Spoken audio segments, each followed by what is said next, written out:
আদম আলাইহিস সালামের দুই সন্তান হাবিল এবং কাবিল পৃথিবীর ইতিহাসে সর্বপ্রথম কোরবানি করেছিল। আবার সেই দুইজন থেকে একজনের কোরবানি আল্লাহ তাআলা কবুল করেছেন, আর একজনের কোরবানি আল্লাহ তাআলা কবুল করেন নাই। হাবিল এবং কাবিল কেন কোরবানি করেছিল? তখন তো আদম আলাইহিস সালামের যুগে মাত্র পৃথিবীর সূচনা, পৃথিবী মাত্র শুরু হয়েছে। আদম এবং হাওয়া আম্মাজান হাওয়া আলাইহিস সালাম ওনারা দুইজন আছেন এবং আল্লাহ তাআলা নিয়ম করে দিয়েছেন যে প্রতি বছর ওনাদের দুইজনের ঘরে একসাথে যমজ সন্তান সৃষ্টি হয়। আদম হাওয়া আলাইহিস সালামের গর্ভের মধ্যে যমজ সন্তান সৃষ্টি হয়, অর্থাৎ একজন ছেলে একজন মেয়ে প্রতি বছর, একজন ছেলে একজন মেয়ে প্রতি বছর, এক বছর একজন ছেলে একজন মেয়ে দুইজন করে এভাবে জন্ম নেন। আবার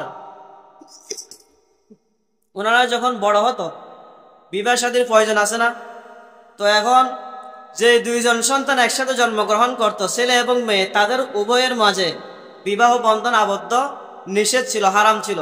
নিয়ম ছিল কি, এই বছর যে দুইজন সন্তান জন্ম হয়েছে এই বছরের ছেলের সাথে গত বছরের মেয়ের সাথে বা পরের বছরের মেয়ের সাথে এই ছেলের বিবাহ হবে এবং এই বছরের মেয়ের সাথে গত বছরের ছেলের সাথে বিবাহ হবে। কথা কি আমি বুঝাতে পারতেছি? কথা বুঝতেছেন? তাহলে জি, তাহলে বেশ কম করে আপনার বিবাহ বন্ধনে আবদ্ধ হওয়ার নিয়ম ছিল। এখন হাবিলের সাথে একজন নিয়ম অনুযায়ী আল্লাহ তাআলা একজন কন্যা সন্তান দান করলেন। হাবিলের একজন বোন হলো, সেই বোনটি ছিল কালো, কুশ্রী কালো ছিল। আর কাবিলের সঙ্গে একজন কন্যা সন্তান আল্লাহ তাআলা দান করলেন, কাবিলের বোন, সে ছিল সুন্দরী। এখন নিয়ম অনুযায়ী হাবিলের সাথে যে কালো মেয়ের জন্মগ্রহণ হয়েছিল তাকে বিবাহ করবে কাবিল, আর কাবিলের সঙ্গে যে সুন্দরী মেয়ের জন্মগ্রহণ হয়েছিল তাকে বিবাহ করবে কে? হাবিল। এখন কাবিল একটু উগ্র মেজাজে ছিল। কাবিল একটু কি ছিল? উগ্র মেজাজে ছিল। লোক তেমনটা ভালো ছিল না, সন্ত্রাস টাইপের ছিল। কি টাইপের? সন্ত্রাস টাইপের ছিল। কেন সন্ত্রাস টাইপের? কোরআনে বলা হয় সন্ত্রাস টাইপের, কারণ পৃথিবীর ইতিহাসে সর্বপ্রথম কাবিলে মানুষ হত্যা করেছিল। তো আজকে আলোচনা হবে কুরবানির সম্পর্কে আলোচনা হবে। প্রতি বছর যখন কুরবানি আসে, এই কুরবানের অনেকগুলো গুরুত্বপূর্ণ মাসআলা যেগুলো আমাদের জানা দরকার। প্রত্যেক মুসলমান হিসেবে ইসলামের এই বিধান সম্পর্কে আমাদের প্রত্যেকের জানা উচিত। এজন্য অত্র এলাকার কয়েকজন ছাত্র ভাই, আপনাদের সন্তান যারা এখনো ছাত্র তালিবে ইলম, তারা অনেক কষ্ট করে, মেহনত করে, পরিশ্রম করে একটি অনুষ্ঠানের আয়োজন করেছে। এজন্য আমরা সবাই তাদেরকে ধন্যবাদ এবং কৃতজ্ঞতা জানাই। আল্লাহ তাআলা তাদেরকে জাযায়ে খায়ের দান করুন। আমার আলোচ্য বিষয় হচ্ছে আজকে কুরবানির ইতিহাস এবং কুরবানির ফাজাইল। এই বিষয়ে আমি সংক্ষিপ্ত সময়ে কোরআন থেকে কয়েকটি কথা আপনাদেরকে শোনানোর চেষ্টা করবো ইনশাআল্লাহ। কুরবানির ইতিহাস মানে কি?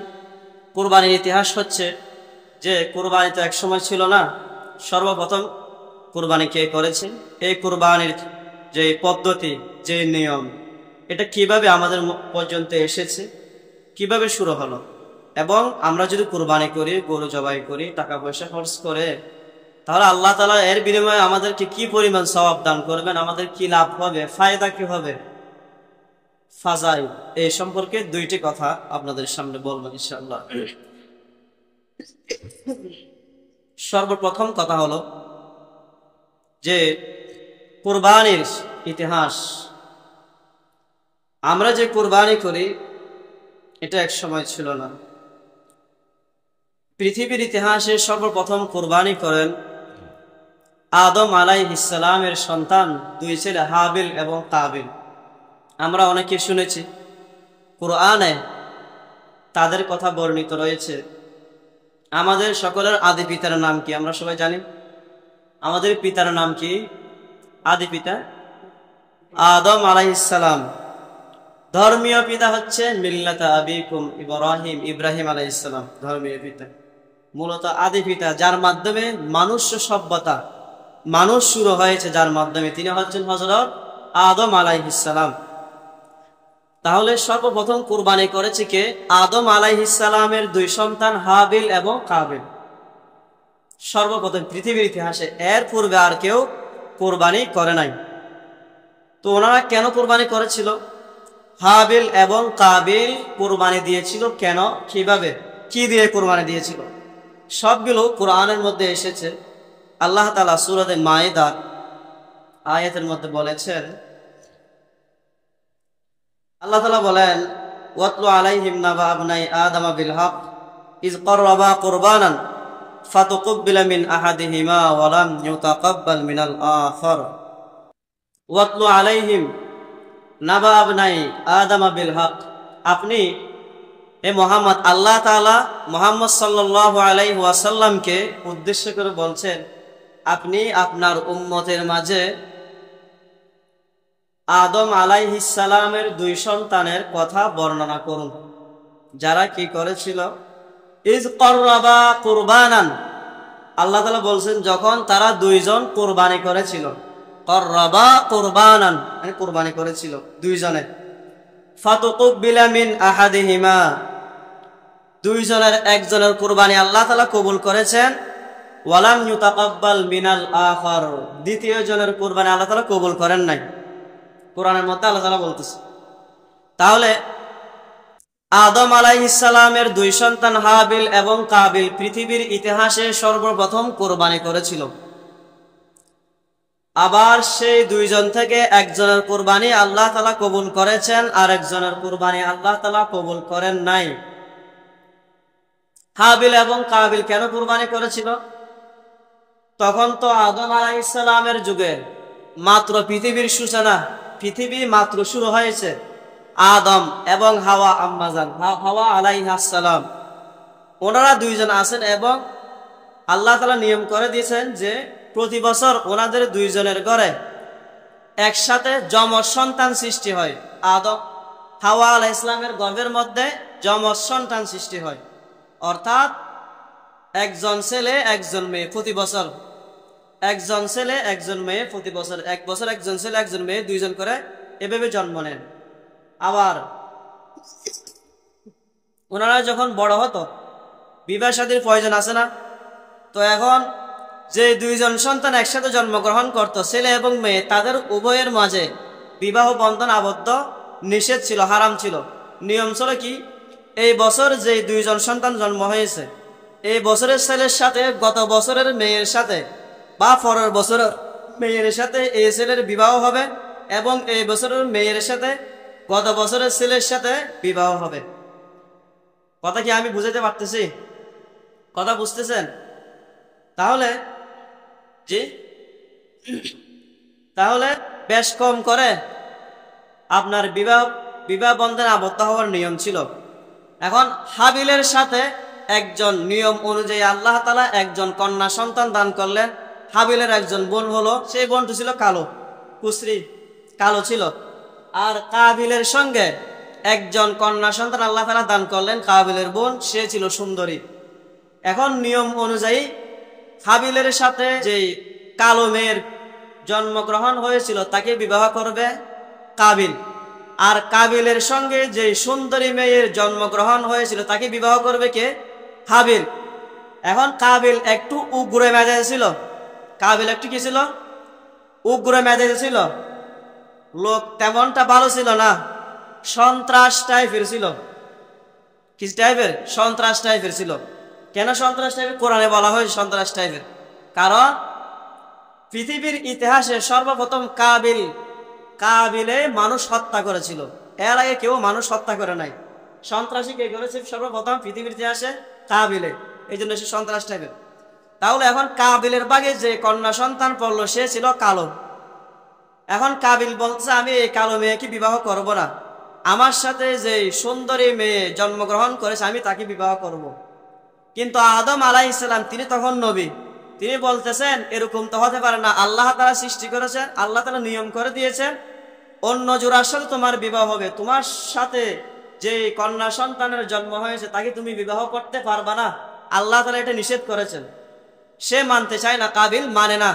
তখন হযরত আদম আলাইহিস সালাম, বাবা আদম আলাইহিস সালাম বললেন, তাহলে তোমরা দুইজন, হাবিল এবং কাবিলকে বল, তোমরা দুইজন এক কাজ করো, তোমরা আল্লাহর কাছে, আল্লাহর দরবারে কুরবানি দাও, যার কুরবানি আল্লাহ তাআলা কবুল করবেন সে এই সুন্দরী মেয়েকে বিবাহ করতে পারবে।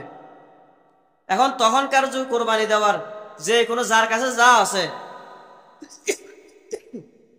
যার কাছে যা থাকে তা দিয়ে কুরবানি করতে পারে। হাবিল পশু পাখি, গরু ছাগল পালন করত, তার কাছে বেড়া দুম্বা এগুলো ছিল। কুরবানি করার নিয়ম ছিল পাহাড়ে গিয়ে, পাহাড়ের উঁচাই উঠে, পাহাড়ের চূড়ায় উঠে কুরবানিটা দিতে হবে। এখন হাবিল তার কাছে যে পশু আছে, দুম্বা বা ভেড়া ছাগল, সেটা দিয়ে কুরবানি করে রেখে আসলো। আর কাবিলে শাকসবজি চাষ করত, সে শাকসবজিগুলো পাহাড়ের চূড়ায় রেখে আসলো। এরপর আগের আরেকটা কথা বুঝতে হবে, আগে বর্তমান যুগে আমাদের কার কোরবানি কবুল হয়েছে কিংবা হয় নাই এটা এখন আমরা জানি না, কিয়ামতের দিন জানবো। কিন্তু আদম আলাইহিস সালামের যুগে এই নিয়ম ছিল না। আদম আলাইহিস সালামের যুগে তখন সাথে সাথে কার কোরবানি কবুল হয়েছে কার কোরবানি কবুল হয় না এটার প্রমাণ পাওয়া যেত। কথা বুঝতে পারতেছি? তাহলে প্রমাণ কি?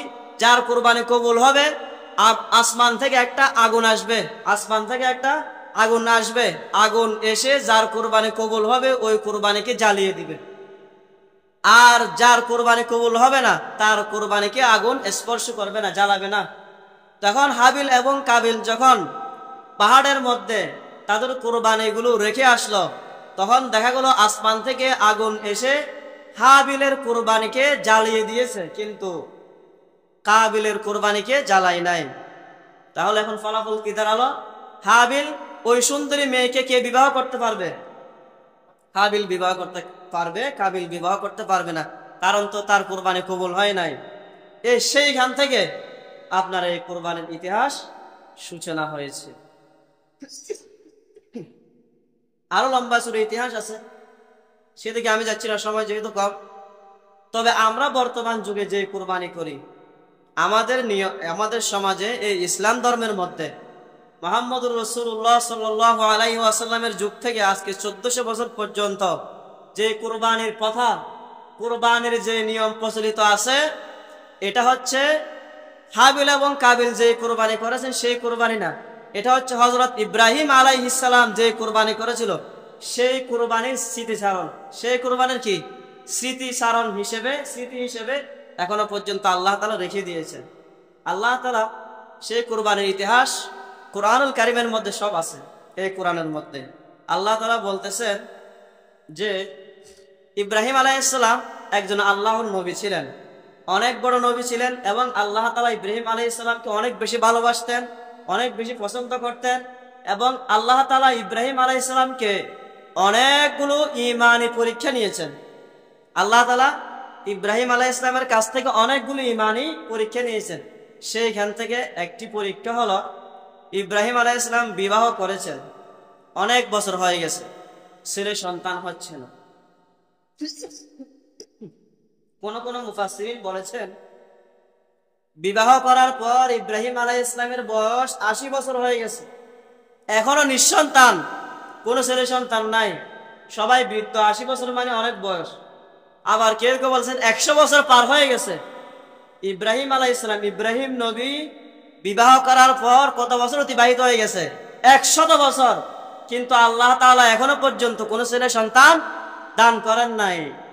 প্রতিদিন ওনারা ইব্রাহিম আলাইহিস সালাম এবং তার স্ত্রী আল্লাহর কাছে দোয়া করেন, নামাজ পড়েন, কান্নাকাটি করেন, রোজা রাখেন, রোজা রেখে আল্লাহর কাছে কে দেখিয়ে দোয়া করেন। কিন্তু 100 বছর পর্যন্ত আল্লাহ তাআলা তাকে কোনো ছেলে সন্তান দান করেন নাই। 100 বছর যখন হলো কিংবা 80 বছর যখন পার হলো, এই বৃদ্ধ বয়সে আল্লাহ পাক রব্বুল আলামিন ইব্রাহিম আলাইহিস সালামকে ছেলে সন্তান দান করার খুশখবর দিলেন, সুসংবাদ দিলেন। আল্লাহ তাআলা কোরআনের মধ্যে বলতেছেন ওয়াকালা ইন্নী যাহিবুন ইলা রাব্বি সায়াহদিন। কোরআনের মধ্যে সবগুলো আছে, কোরআন থেকে বলা হচ্ছে রব্বি হাবলি মিনাস সালিহিন। ইব্রাহিম আলাইহিস সালাম আল্লাহর কাছে দোয়া করে বললেন, ইয়া আল্লাহ রব্বি, হে আমার রব, হাবিলি মিনাস সলিহিন, আপনি আমাকে দান করান একজন নেককার সন্তান। ইব্রাহিম আলাইহিস সালাম 100 বছর পর্যন্ত অথবা 80 বছর পর্যন্ত তারা স্বামী স্ত্রী এভাবে দোয়া করতে লাগলেন, রব্বি হাবিলি মিনাস সলিহিন, হে আমার রব, হে আমাদের প্রতিপালক, আপনি দয়া করে মেহেরবানি করে আমাদেরকে একজন নেককার সন্তান দান করেন। 100 বছর পর কিংবা 80 বছর পর আল্লাহ তাআলা ইব্রাহিম আলাইহিস সালামের দোয়া কবুল করলেন। আল্লাহ তাআলা বলতেছেন, ফাবাশশারনাহু বিগুলামিন হালিম, 100 বছর পার হওয়ার পর আমি আমার নবী ইব্রাহিম আলাইহিস সালামকে একজন ছেলে সন্তান দেওয়ার সুসংবাদ দিলাম। এখানে একটা কথা বুঝতে হবে, আমাদের সমাজে এখনো বর্তমানে অনেক মানুষ আছে যারা বিবাহ করে, দাম্পত্য জীবনের মধ্যে আছে, বিবাহ করে, বিবাহ করার পর 5 বছর 10 বছর হয়ে যায়, ছেলে সন্তান করে হয় না, এরকম আছে না সমাজের মধ্যে। এখন আমরা ছেলে সন্তান না হলে আমরা কি করি? হুজুরের কাছে যাই, তাবিজ নেই, পানি ভরা নেই, পাথর ভরা নেই, গাছ ভরা নেই, বাঁশ ভরা নেই, তারপরে লোহা ভরা নেই, ফেরাক ভরা নেই। আবার রাগ করিয়ে না, আমাদের সমাজে এরকম মানুষ আছে যারা নিয়ত করে অমুক দরবারের মধ্যে, মাইজবান্ডা শরীফের মধ্যে, আল্লাহ যদি আমাকে একটা সন্তান দান করে, দরবার শরীফের মধ্যে গিয়ে একটা ছাগল দেব, একটা গরু দেব, একটা মুরগি দেব, 10টা টাকা দেব, সিন্নি ফাঁকাই দেব, এরকম নিয়ত করে না? এরকম আছে না? হয়তো জেনে করে অথবা না জানার কারণে করে। কিন্তু ইব্রাহিম আলাইহিস সালাম আল্লাহ তাআলার কাছে কিভাবে দোয়া করেছেন, ইব্রাহিম নবীর এই ঘটনা থেকে আমরা শিক্ষা গ্রহণ করতে পারি, এই কোরআন থেকে আমরা শিক্ষা গ্রহণ করতে পারি। কোরআনের প্রতি আমরা বিশ্বাস করি না, ঈমান আনি না, আমরা মুসলমান না। আমরা যদি কোরআনের প্রতি বিশ্বাস রাখি, ঈমান যদি আনি, কোরআনে যা বলা হয়েছে সে অনুযায়ী আমল করতে হবে। এখনো কোরআনে বলতেছে ছেলে সন্তান হচ্ছে না, তোমার ছেলে সন্তান নাই, তাহলে দোয়া করতে হবে কার কাছে? আল্লাহর কাছে হবে, আল্লাহর কাছে। সন্তান চাইতে হবে কার কাছে? আল্লাহর কাছে। আল্লাহ রাসূল সাল্লাল্লাহু আলাইহি ওয়াসাল্লাম বলতেছেন, ইজা সাআলতা ফাসআলিল্লাহ ওয়া ইজা ইসতাআনতা ফাসতাইন বিল্লাহ, যদি তোমার কোনো সাহায্য চাইতে হয় কার কাছে চাও? আল্লাহর কাছে। আল্লাহ নবী বলতেছে, যদি সন্তান চাইতে হয় কার কাছে চাও? আল্লাহর কাছে। যদি টাকা পয়সা চাইতে হয় কার কাছে চাইতে হবে? যদি অসুস্থ হইছ, রোগ মুক্তি চাইতে হবে কার কাছে? আল্লাহ। মানে সব কিছুর মালিক মাত্র কে?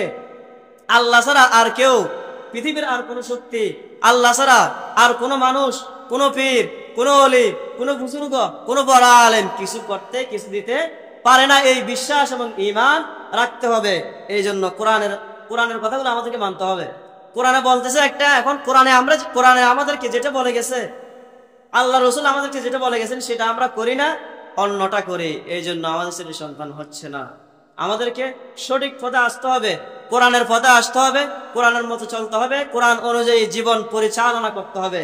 যদি আমরা করি তাহলে আখিরাতের মধ্যে আমাদের জন্য নাজাত রয়েছে, আমাদের জন্য জান্নাত রয়েছে।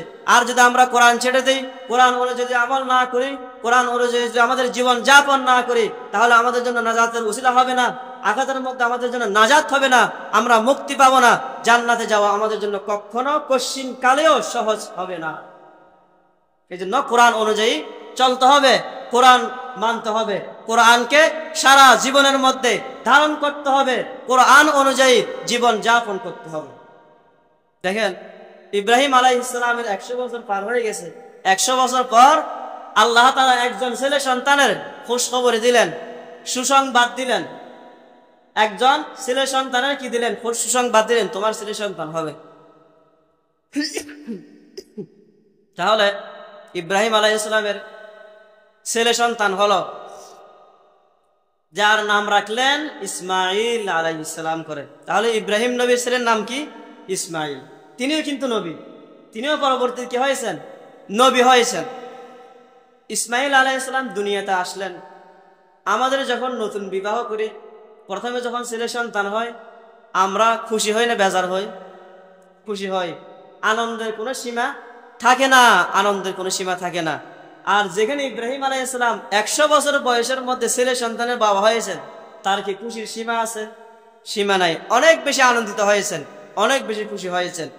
ইব্রাহিম আলাইহিস সালামের সেই ছোট্ট ছেলে ইসমাইল ধীরে ধীরে বড় হচ্ছেন, ধীরে ধীরে বড় হচ্ছেন, আস্তে আস্তে বড় হচ্ছেন। 1 বছর, 2 বছর, 3 বছর।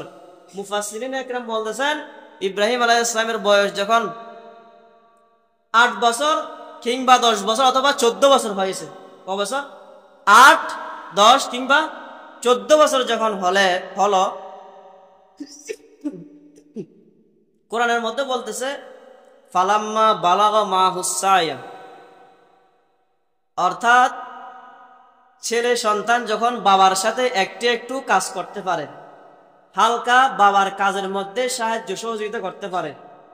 আপনি খেতে গেলেন, বিলে গেলেন, ক্ষেতের মধ্যে আপনার কি বলতেছে মাটি কাটতেছেন, কাইস কাটতেছেন, তারপর রোয়া রোপণ করতেছেন, কাজের মধ্যে একটু একটু সহযোগিতা করতে পারে। তাহলে 10 বছর, 14 বছর, 12 বছর, 14 বছর যখন ছেলে সন্তান হয় তখন সাধারণত একটু একটু সাহায্য করতে পারে বাবাকে। এমন সময়ে যখন উপনীত হলো হযরত ইসমাইল আলাইহিস সালাম, ইব্রাহিম আলাইহিস সালামের ছেলে, তখন আল্লাহ তাআলা ইব্রাহিম আলাইহিস সালামকে একটা স্বপ্নে দেখালেন।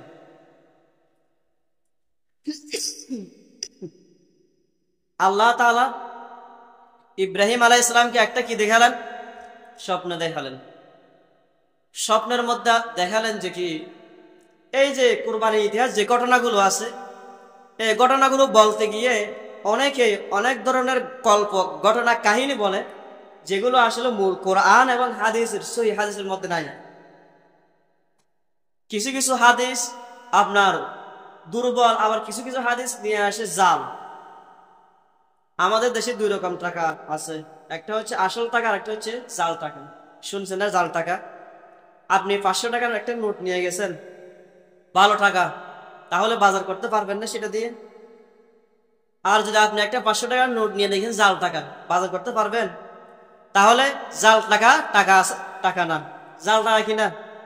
জাল টাকা যেরকম টাকা না, জাল হাদিসও সেরকম হাদিস না। অনেকেই জাল টাকা বানিয়ে নিজের পক্ষ থেকে টাকা বানিয়ে বাজারের মধ্যে ছেড়ে দেয়, অথচ সেটা টাকা না। তেমনি ভাবে এই হাদিসের মধ্যেও আপনার অনেকগুলো হাদিস ইহুদি খ্রিস্টানদের চক্রান্ত, এগুলা ইহুদিদের চক্রান্ত।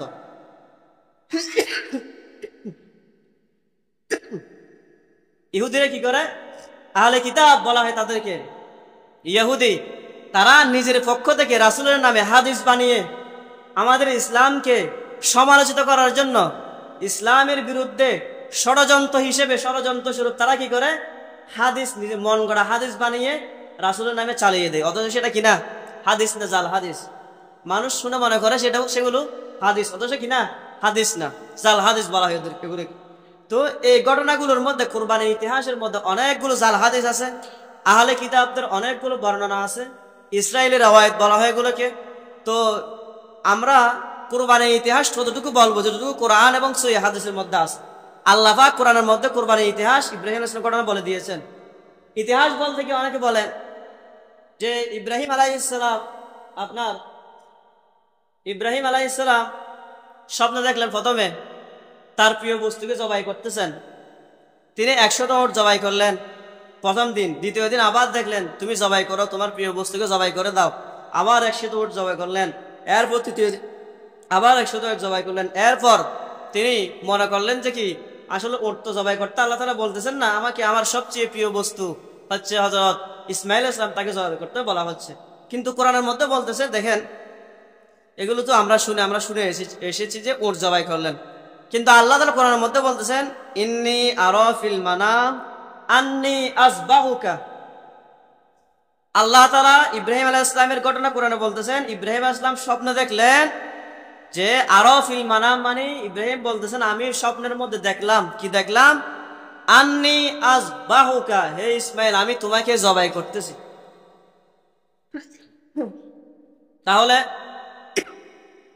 কাকে জবাই করতে দেখলেন? ইসমাইল আলাইহিস সালামকে, উট জবাই করতে না। কাকে জবাই করতে হবে এটা সরাসরি আল্লাহ তাআলা দেখাই দিয়েছে। আন্নী আসবাহুকা, হে ইসমাইল, হে আমার প্রিয় পুত্র, আমি তোমাকে জবাই করতে দেখছি। তাহলে জবাই করা হচ্ছে। ইব্রাহিম আলাইহিস সালাম স্বপ্ন দেখলেন ইসমাইলকে জবাই করতেছে। যখন স্বপ্নের মধ্যে দেখে গেলেন যে ইসমাইল আলাইহিস সালামকে জবাই করলেন, এখানে একটা কথা আছে, আল্লাহ তাআলা চাইলে সরাসরি ইব্রাহিম আলাইহিস সালামকে বলতে পারতেন যে তুমি তোমার ছেলেকে জবাই করো, স্বপ্নের মধ্যে দেখালেন কেন? এরকম একটা প্রশ্ন আসতে পারে না? কথা কি বুঝতে পারতেছি? যে আল্লাহ তাআলা চাইলে ওহির মাধ্যমে সরাসরি বলতে পারতেন যে তুমি তোমার ছেলেকে জবাই করে দাও, সরাসরি না বলে স্বপ্নের মধ্যে দেখালেন যে কি তুমি তোমার ছেলেকে জবাই করো। স্বপ্নের মধ্যে দেখালেন কেন? কারণ সরাসরি বললে তো ইব্রাহিম আলাইহিস সালাম একদম দৃঢ় বিশ্বাস হয়ে যেত যে তাকে জবাই করতে হবে। আল্লাহ তাআলা ইব্রাহিম আলাইহিস সালামকে পরীক্ষা নিচ্ছেন, ইমানি পরীক্ষা যে সে তো আমার নবী, ইব্রাহিমকে তো আমি নবী বানাইছি, আমার বন্ধু বানিয়েছে, খলিলুল্লাহ বলা হয়, ইব্রাহিম খলিলুল্লাহ, তাকে বন্ধু বানিয়েছি। সে আমার কি পরিমাণ আমার কথা শুনে আমার আনুগত্য করে, কি পরিমাণ আমার কথা শুনে, আমি একটু যাচাই করি পরীক্ষা করার জন্য। ঠিক আছে? তো তিনি স্বপ্ন দেখলেন, স্বপ্নের মধ্যে দেখলেন তার প্রিয় সন্তানকে জবাই করলেন। ফানজুর মাজা তারা, ইব্রাহিম আলাইহিস সালাম যখন স্বপ্ন দেখলেন তখন ছেলের সঙ্গে পরামর্শ করতেছেন, হে আমার প্রিয় সন্তান, আমি তো জবাই করতেছি, তোমাকে জবাই করতেছি, এখন তুমি তোমার মতামত জানাও। ইব্রাহিম আলাইহিস সালামের সেই সন্তান বললেন, ইয়া আবাতি ফাল মা তুকমার সাতাজিদুনি ইনশাআল্লাহু মিনাস সাবিরিন। হে আমার প্রিয় পিতা, আপনি স্বপ্নের মধ্যে আল্লাহ তাআলার পক্ষ থেকে যে বিষয়ে আদিষ্ট হয়েছেন, যে বিষয়ে আপনাকে নির্দেশ দেওয়া হয়েছে, আপনি তা করুন। তাহলে হযরত ইসমাইল আলাইহিস সালাম বললেন, আল্লাহ তাআলা আপনাকে যে বিষয়ে নির্দেশ দিয়েছেন আপনি সেটা করেন। এরপর ইব্রাহিম আলাইহিস সালাম ছুরি চালাতে শুরু করেছিলেন। অনেক লম্বা চূড়া ঘটনা আছে। ইব্রাহিম আলাইহিস সালাম যখন ছুরি চালাতে শুরু করলেন, জবাই করতে হয় নাই, আল্লাহ তাআলা আসমান থেকে জিবরিল আলাইহিস সালামের মাধ্যমে বেড়া অথবা দুম্বা পাঠিয়ে দিলেন। তাহলে এটা আল্লাহ তাআলা মূলত চাইলেন ইব্রাহিম আলাইহিস সালামকে পরীক্ষা করে দেখলেন আল্লাহ তাআলা আনুগত্য কি পরিমাণ করেন ইব্রাহিম আলাইহিস সালাম। তো ইব্রাহিম আলাইহিস সালাম দেখতে পেলেন, আল্লাহ তাআলা দেখলেন, বুঝতে পারলেন যে ইব্রাহিম আলাইহিস সালাম পরীক্ষার মধ্যে পাশ হয়ে গেলেন, আল্লাহ তাআলার পরিপূর্ণ আনুগত্য তার কাছে রয়েছে এবং তার সন্তানের কাছে রয়েছে। এই জন্য আসমান থেকে আল্লাহ তাআলা একটি দুম্বা বা ভেড়া পাঠিয়ে দিলেন এবং সেটাকে পরবর্তীতে সেই ভেড়া কিংবা দুম্বাকে জবাই করা হয়েছিল, ইসমাইল আলাইহিস সালামকে আর জবাই করা হয় নাই। সেই যে কুরবানির ইতিহাস, সেইখান থেকে এই আল্লাহ তাআলা যে নির্দেশ দিয়েছেন ইব্রাহিম আলাইহিস সালামকে, ইব্রাহিম আলাইহিস সালামের এই কুরবানির ইতিহাস আল্লাহ তাআলার কাছে অনেক বেশি ভালো লেগেছে, আল্লাহ তাআলা সবচেয়ে বেশি পছন্দ করেছেন। এই জন্য সেই স্মৃতি, সেই ইতিহাস সকল মুসলমানের মনের মধ্যে, বুকের মধ্যে ধারণ করার জন্য স্মৃতি হিসেবে আল্লাহ তাআলা এই পর্যন্ত মুসলমানদের জন্য, সকল উম্মতের জন্য এটা অবধারিত অব্যাহত রেখে দিলেন। এবং এটার মধ্য দিয়ে আল্লাহ তাআলা বান্দাকে পরীক্ষা করেন, যাতে আমার বান্দা আমার সব ধরনের নিয়ামত ভোগ করে, অনেক ধরনের নিয়ামতের মধ্যে, নিয়ামত রাজির মধ্যে ডুবে থাকে, সে আমার আনুগত্য করে কিনা, আমার জন্য সে জীবন দিতে কতটুকু প্রস্তুত আছে, এটা আল্লাহ তাআলা পরীক্ষা নেন। আল্লাহ তাআলা মূলত আমরা যে কোরবানি করি, গরু জবাই করি, কোরবানির গরুর গোশত আল্লাহর কাছে পৌঁছে, আল্লাহ তাআলা আমাদেরকে গোশত খান 1 কেজি 2 কেজি না। আল্লাহ তাআলা কোরআন মধ্যে কি বলে, লা ইয়ানালাল্লাহু লুহুমুহা ওয়ালা দিমাউহা ওয়ালাকিন ইয়ানালুহুত তাকওয়া মিনকুম। আল্লাহ তাআলা বলতেছেন, তোমাদের পশুর কোরবানির যে রক্ত রয়েছে, রক্ত আল্লাহর কাছে পৌঁছে না, যে গোশত রয়েছে কোরবানির পশুর গোশত, এগুলো আল্লাহর কাছে যায় না, এগুলো আল্লাহ চান না। আল্লাহ কি চান? তাকওয়া। আমাদের মনের মধ্যে যে তাকওয়া আছে, অন্তরে যে তাকওয়া আছে, আল্লাহর ভয় আছে, খোদাভীতি আছে, সেই তাকওয়া আল্লাহ তাআলা আমাদের কাছে চান। এজন্য কুরবানির মাধ্যমে আল্লাহ তাআলা আমাদেরকে তাকওয়ার প্রশিক্ষণ দিচ্ছেন, তাকওয়ার শিক্ষা দিচ্ছেন। আল্লাহ তাআলা আমাদের সবাইকে মুত্তাকি হবার তৌফিক দান করুক। কুরবানির যে শিক্ষা, ইতিহাসের যে শিক্ষা আছে, সেটা সকলের অন্তরে, বুকের মধ্যে ধারণ করবার তৌফিক দান করুক। ওয়া আখিরু দাওয়ানা আলহামদুলিল্লাহি রাব্বিল আলামিন।